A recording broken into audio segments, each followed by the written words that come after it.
Rush is arguably one of the hottest touring acts out right now, bar none. And which is exciting for us. I mean, it was a big enough thing after the Ghost Rider years that Rush came back in such a massive way. There are boats going by the way. Check this out. So I'm getting some additional waves, getting some additional sounds out here. Rush had a major comeback, right? They got the star of the Hollywood Walk of Fame. They were on TV shows. They were selling out once again. And then, of course, we lost Neil. And that was a big deal, right?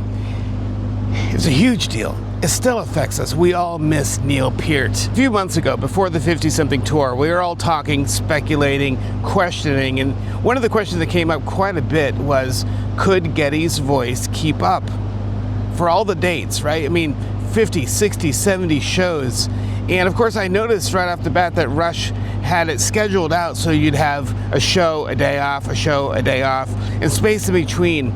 And then a few shows in, you know, they played the LA Forum, they played Mexico, and then Geddy lost his voice after like, what, 1 or 2 nights in Dallas. And hopefully this is not an omen, a harbinger of what is to come. I'm really hopeful that Geddy's voice will keep up, but it does raise some questions, right? And it is a lot, because singing Rush music is not easy. It's not. I mean, to sustain that level, of course, Geddy got some voice lessons before this began. He's retraining his voice, and what he said in interviews before the tour began was that he could hit places in his register that he couldn't hit before, which is a great thing.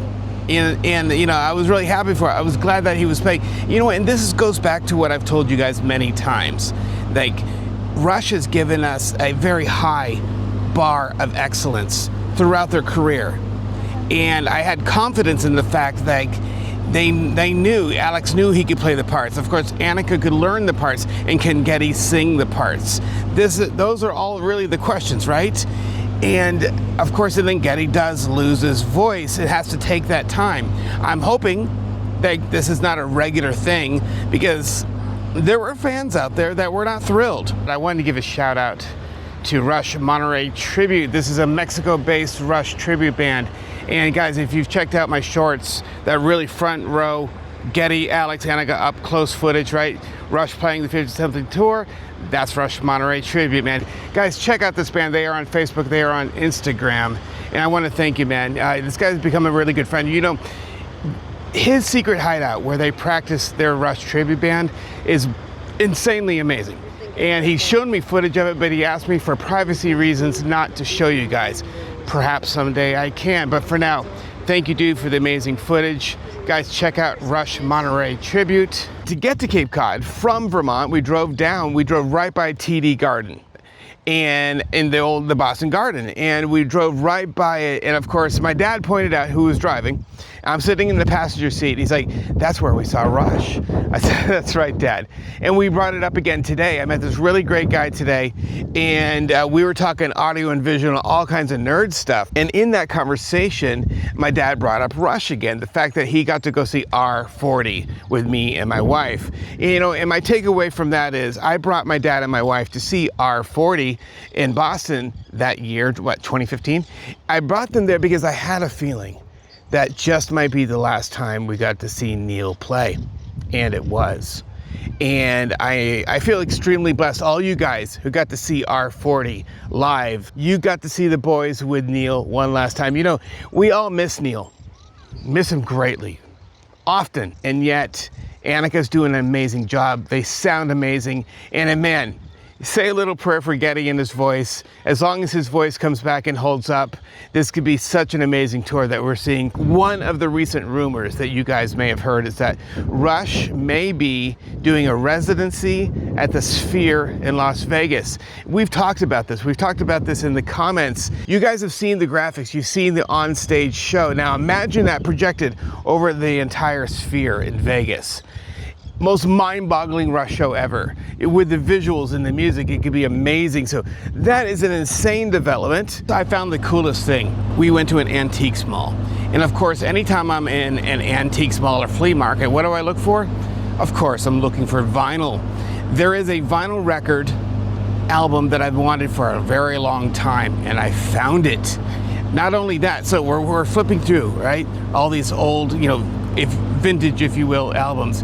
And I come across OU812, the black album with all the members of Sammy Hagar era of Van Halen.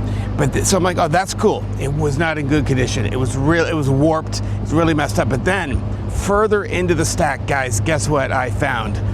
I found 5150. I've been wanting a vinyl copy of 5150 for a long time, and I can't wait to show you that when I get back to the bunker. I'm going to show you my 5150 album. So this divides a lot of us. Do you like Sammy Hagar, or do you like David Lee Roth? I love a lot of the songs from the David Lee Roth era of Van Halen, but I've always been a huge fan of Sammy Hagar and his work with Van Halen.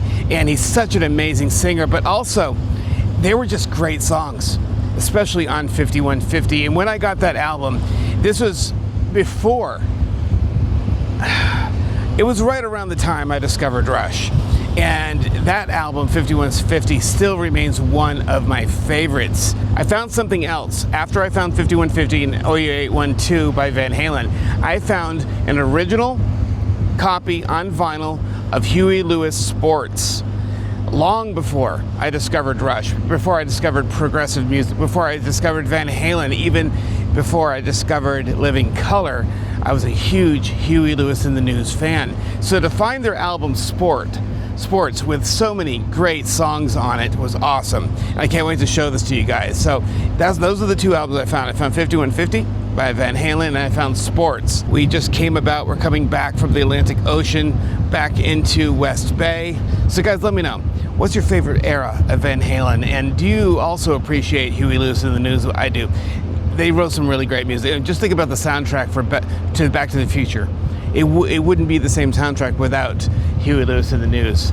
There is a plane flying overhead. As you can see, it's very cloudy today, so which is great. Number one, I can't stand direct sunlight, but number two, anyway, nice diffused light today, and somewhere above the diffusion, somewhere above the clouds, can you hear it? A plane going by. Thank you so much for being here, for subscribing, for watching my channel. There's more Rush stuff coming. God bless, and I'll talk to you soon.